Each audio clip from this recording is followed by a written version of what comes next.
Bem-vindos, bem-vindos a mais um videocast da Sejurk 2026. Estamos inaugurando o videocast com um tema fantástico, interessante, que dá muita dor de cabeça para os empresários. Home office. Home office é liberdade ou passivo trabalhista? Mas eu não vim aqui sozinha e não sou eu que vou responder essas perguntas.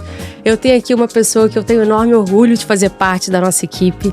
Ela que está há 18 anos na Sejurk. Ela que já viu todos os problemas, já solucionou todos os tipos de dúvidas dos clientes. É a nossa guru do DP. E ela também que é advogada, especialista no direito do trabalho. É ela, Priscila, muito bem-vinda.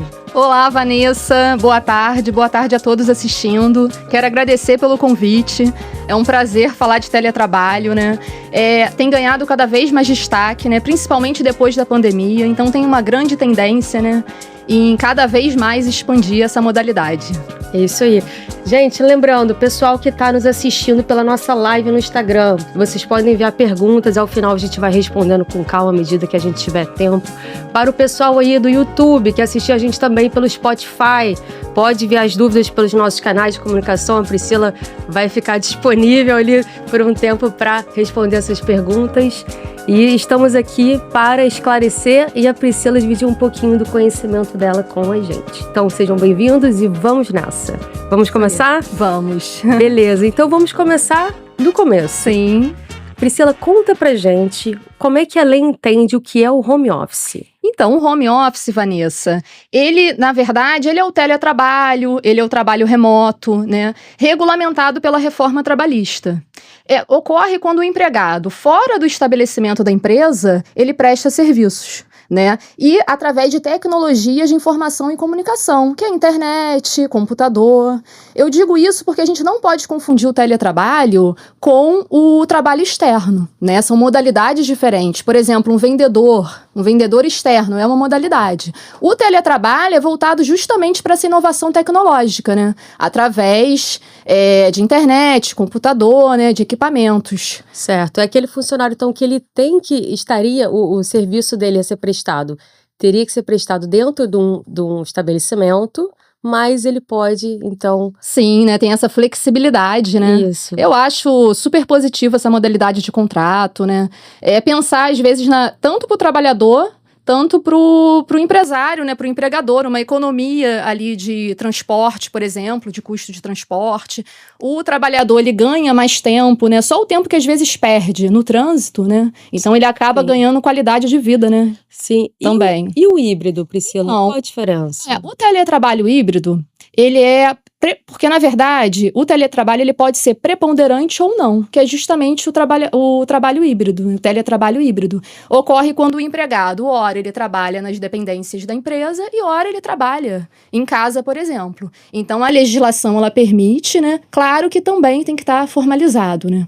Você diz formalizado por um contrato. Isso. Não precisa fazer um novo contrato de trabalho. Não. Basta que seja ali um aditivo. Isso, pode ser um termo aditivo, né? Se é uma alteração que aconteceu, pode ser através do termo aditivo, porque a lei é expressa no sentido que o teletrabalho ele tem que estar de forma escrita. Priscila, uma dúvida dos empresários e empresárias, porque eles acham que basta lá dar o notebook para um funcionário e mandar para casa e tá tudo certo. Sim. Mas não é bem assim, né? Sim. Primeiro a gente tem que ver que é o seguinte, o funcionário, quando ele tá de home office, ele tá, vamos colocar assim, de forma independente ali Sim. na casa dele, né? Certo. Na maioria das vezes. Sim. Então, como que a gente pensa isso na jornada de trabalho? Porque, veja, como você vai controlar a jornada de trabalho dele, sendo que ele está fora do ambiente de trabalho, né? Sim, Daquele sim. trabalho controlado. Como é que funciona isso? Hoje em dia existem diversos, né, maneiras, ponto online, por exemplo, porque o teletrabalho, ele tem diversas formas de contratação. Então, vai depender. Se a modalidade é por tarefa ou por produção, ele não tem obrigatoriedade de ter controle de ponto, de jornada, na verdade. Mas se ele é contratado por jornada, que é a maioria dos casos, eu sou mensalista, eu vou ter um horário ali estipulado. Uhum. Esse tipo de contrato, ele tem que ter um controle de ponto. Caso, né, vai depender de cada empresa. Se a empresa ela possui mais de 20 empregados, ela é obrigada a controlar esse ponto. Tá? Com exceção do tarefa e por produção. Mas o contrato de teletrabalho por jornada, porque antes, em 2017, só por ser teletrabalho, já estava isento desse controle, mas aí depois, com a atualização em 2022, por jornada ele tem um controle de ponto igual aos demais funcionários. Então a empresa vai ter que avaliar, né, os mecanismos que existem hoje em dia. A partir do momento que eu entrar com login na plataforma da empresa já começa a computar. Existem diversas formas de controle de ponto, mas lembrando que se tiver essa obrigação, tem que ter o controle, nem que seja manual. Sim. Mas isso tudo tem que estar previsto nesse contrato. Sim, tem que estar previsto nesse contrato. E aí, quando a gente fala, então, de uma possibilidade de controle, a gente também está falando de uma possibilidade de o funcionário pedir uma hora extra. Sim, sim. Por isso que o ponto, né, ele é fundamental. Caso, né, precise comprovar, né, que não tem hora extra, o ponto ali é fundamental nesse sentido. Então, tem que ter o controle, nem que seja manual. Caso o chefe, então, mande uma mensagem fora do horário de trabalho. Pois é, algo polêmico, né? Mas é por isso que a indicação é sempre manter o contato na jornada de trabalho, né? Sim. E como funciona? Tem muitos chefes, né, que gostam de falar via WhatsApp. Como é que funciona em relação a esse tipo de trabalho? Há uma problemática nesse sentido? O ideal é a empresa, né, ela ter uma política de comunicação interna, né, e manter esse contato sempre na jornada de trabalho, né, para evitar discussões jurídicas no futuro, né, certo. Que pode ser considerado o tempo à disposição da empresa, né. É verdade. Sim. A gente vai entrar numa problemática agora que isso aí realmente é pano pra manga, né? E eu vou começar com um exemplo, tá? Sim. A gente, no ambiente de trabalho normal, né, dentro da empresa, a empresa fornece toda uma infraestrutura. Então, ela dá o notebook, ela dá a caneta, ela dá a mesa, ela dá a luz, a internet. Como que funciona essa infraestrutura quando é colocada no home office? Sempre formalizar no contrato. Quem está concedendo o equipamento é a empresa, então colocar sempre no contrato. O ideal, por exemplo, porque a legislação ela não determina o pagamento, né, por exemplo, desse custo de água, de luz. Mas o interessante é sempre a empresa ela avaliar esses custos e ir pagando mensalmente, né, para evitar um passivo trabalhista no futuro. Porque se o empregado ele comprovar, né, que o aumento da luz aumentou a luz, o valor da internet, se ele utiliza o próprio equipamento em alguns casos, então a vida útil daquele aparelho diminuiu. Então tudo isso é possível. Então a nossa orientação é sempre avaliar esses valores e pagar através de uma ajuda de custo, né, um reembolso dessas despesas. E colocar no contrato também formalizar os equipamentos, né, que a empresa está fornecendo ao empregado, né, tudo isso. Porque realmente, imagina, se a empresa não dá nada para aquele funcionário e ele arca tudo sozinho. Com certeza. Isso é uma bandeja, né? Claro, pra entrar na organização, né? Embora a legislação não deixe expresso, né, essa obrigação, o funcionário, lá na frente, ele pode passar, né, que realmente ocorreu essa despesa e a empresa ter que reembolsar, né?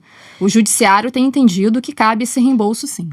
E essa ajuda é ajuda de custo. Sim. É chamada assim. Sim. E ela é salário?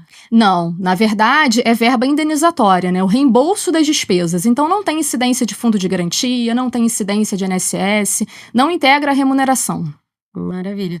Então basta a empresa colocar isso tudo no contrato, Sim. formalizar, deixar muito bem amarrado Isso ali, mesmo. para não dar problema, Os mínimos detalhes, com certeza. Mas cabe também uma forma ali dela chegar num acordo com o funcionário, Claro, né? Porque com depende certeza. do caso, né? Isso mesmo. Aí vai constar tudo formalizado nesse contrato ou nesse termo aditivo. Tá, beleza. Agora, Priscila, imagine que a empresa, ela tá vendo a nossa live aqui, Sim. sabe como proceder, tá de olho, tá atenta, tá fazendo tudo certinho, bonitinho. Ela fala, eu vou dar uma cadeira para o meu funcionário, porque a cadeira do funcionário não é boa. Então Sim. ela dá uma cadeira pro funcionário, para ele se sentir disponível ali, muito bem, para fazer o trabalho. E vamos imaginar que esse funcionário, ele tá ali no momento dele, na jornada, cumprindo a jornada de trabalho dele, ele levanta e cai. Pois é. Fratura o ombro. Infelizmente pode acontecer. Isso é acidente de trabalho? Sim, é considerado acidente de trabalho, né? Dependendo da gravidade, se ele precisar entrar de auxílio acidente, né, pelo INSS, ele vai ter a estabilidade dos últimos 12 meses. Então, realmente é considerado acidente de trabalho se estiver ligado ali à jornada dele de trabalho, tá? Como que a empresa pode se prevenir desse tipo de situação? Olha, primeiro, o ideal é a própria empresa de segurança do trabalho da empresa passar informativos, cartilhas, orientações, pedir para o empregado, né, conforme a legislação determina, assinar um termo de responsabilidade que ele está ciente, né, dessa parte ergonômica, né, mencionar, né, os cuidados essenciais, né, a postura, a cadeira, o computador, se está na altura correta, isso. Então, passar para a sua empresa de segurança do trabalho, né, que tem funcionários que trabalham home office e ali elaborar, né, algum informativo, instruções, isso aí, e pedir para o funcionário assinar conforme a legislação, né, que ela solicita que seja assinado, dando ok, né, um termo de responsabilidade. E é comum, por exemplo, uma empresa, né, eu acho que essa pergunta é um tanto estranha, mas imagina que a empresa queira ir na residência lá do funcionário ver se o ambiente ali é propício. Eu não acho aconselhável. Isso é estranho, né? Assim, eu acho que não sei, né? Pode ser que pode gerar aí um problema, né? Uma invasão ali, eu acho um pouco complicado, né? É claro que assim, né? Embora é de 2017, ocorreu atualizações em 2022, é tudo muito novo, né? Sim. Então gera, né, algumas discussões no judiciário, né? Sim. Agora imagina, esse funcionário, ele tá com aquela cadeira comprada pela empresa que funciona muitíssimo bem, ela não tá dando nenhum problema. Ele estava participando de uma reunião, ele se levanta da cadeira, vai na cozinha e vai pegar um copo de água. E ali, na cozinha, tá uma poça deixada pelo cachorrinho dele, ele escorrega e quebra o ombro de novo. E aí, acidente de trabalho? Pode ser por analogia, sim, né? Porque se eu tô na empresa e eu vou na cozinha da empresa e acontece isso, então por analogia, né, também pode acontecer, também acidente de trabalho, né? Mas isso pode ser discutido. Pode ser discutido, é claro. Não é uma coisa certa. Exatamente. Então, quando a gente fala de acidente de trabalho, ele pode envolver o home office, isso é muito importante a gente deixar limitado, né, delimitado, e não necessariamente tem a ver com o ambiente onde o funcionário está, porque ele pode estar na casa dele, mas tem a ver com a jornada. A jornada. Sim, ele tá a jornada. Sim, inclusive o acidente de trabalho, né, até tirando essa questão do teletrabalho, ele também é pelo deslocamento do empregado, né? Então, se até o deslocamento é considerado acidente de trabalho, né? Sim. É uma questão realmente, deve ser muito difícil avaliar de isso, avaliar, com certeza. de apurar. Porque imagina, se nesse caso o funcionário ele escorrega nessa poça e ele conta para a empresa, tô pensando, escorreguei na poça porque meu cachorro deixou ali. Eu entendo que ele tem uma culpa consciente ali, né? Mas se foi na jornada, né, pode caracterizar acidente de trabalho, sim. Sim. Então, os empresárias têm que ficar atento a isso, gente. Porque não é só porque o funcionário tá de home office que com certeza. Tudo, tem que prestar atenção como se ele estivesse dentro da empresa. Isso mesmo. E se for superior a 15 dias, ele tem aquela estabilidade de 12 meses, né? Priscila, e você pode dar pra gente 3 dicas desse empresária que está nos assistindo, que quer formalizar esse contrato, que quer colocar o funcionário dele de home office? O que eles podem fazer? Sempre formalizar o contrato, manter ali, qual vai ser o valor do reembolso dessa ajuda de custo, formalizar tudo, a jornada, né? Realmente tem que estar tudo nesse contrato ou nesse termo aditivo. Sim. Fazer o checklist. Sim. E também, né, existem situações que às vezes o empregador, ele mudou de ideia, ele acha que o empregado, ele rende melhor, né, no ambiente ali, da empresa, ali presencial, e ele quer que esse funcionário retorne. É uma vontade unilateral, né, então ele só tem que comunicar com 15 dias de antecedência e esse empregado, ele tem que retornar às atividades. Então, a primeira coisa é sentar, ver a possibilidade de enviar esse funcionário para o home office, formalizar um contrato, um aditivo contratual, colocar tudo direitinho, tudo bonitinho, a jornada, pensar como é que ele vai bater o ponto. Sim. Nada verbal, né? Legislação expressa que tem que ser realmente por escrito esse contrato. Existem algumas situações que pode ser de forma verbal, mas o teletrabalho, né? A lei, ela permite esse trabalho à distância, mas deixa claro que tem que ser por escrito. Sim, e ajuda de custo também é muito importante, Sim, é importante para lá na frente não levar um susto e pedir esse reembolso retroativo, né? É aconselhável, né? É Que dê aconselhável, ajuda sim, de custo, sim, é né? aconselhável, né? Quem vai conceder o equipamento, se não é, se é a empresa, se é o empregado, né? Todo esse valor, né? Porque se é um empregado que já possui o equipamento, a vida útil daquele aparelho ali, daquele equipamento vai diminuir. Então tem que avaliar isso tudo, o aumento da luz, da internet, né? Todos os equipamentos. Sim, e uma outra problemática também que pensei por agora.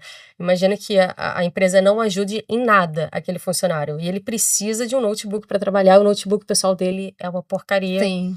Ele vai lá e compra um notebook de 20 mil reais, sendo que a empresa poderia dar um de 1.000 para ele. Sim, sim. Olha o problema, né? Sim, por isso que o importante é estar sempre tudo acordado, né? Né? De quem é o equipamento, né? Justamente para não cair nessa questão. Às vezes comprou um equipamento muito além e na hora dele pedir o reembolso, né? Pois é, olha. Vai ser considerado o valor, né? E outra coisa, esse reembolso, ele tem que ser também documentado e comprovado, Sim, né? Não é da sim, cabeça. entra em recibo de pagamento normalmente. Tá. E essa ajuda de custo, ela vem lá na folha de pagamento. Sim, vem discriminado, né? Vem Ajuda de salário, custo. ajuda de custo, isso mesmo. Tudo bonitinho. Lembrando que não tem essa incidência.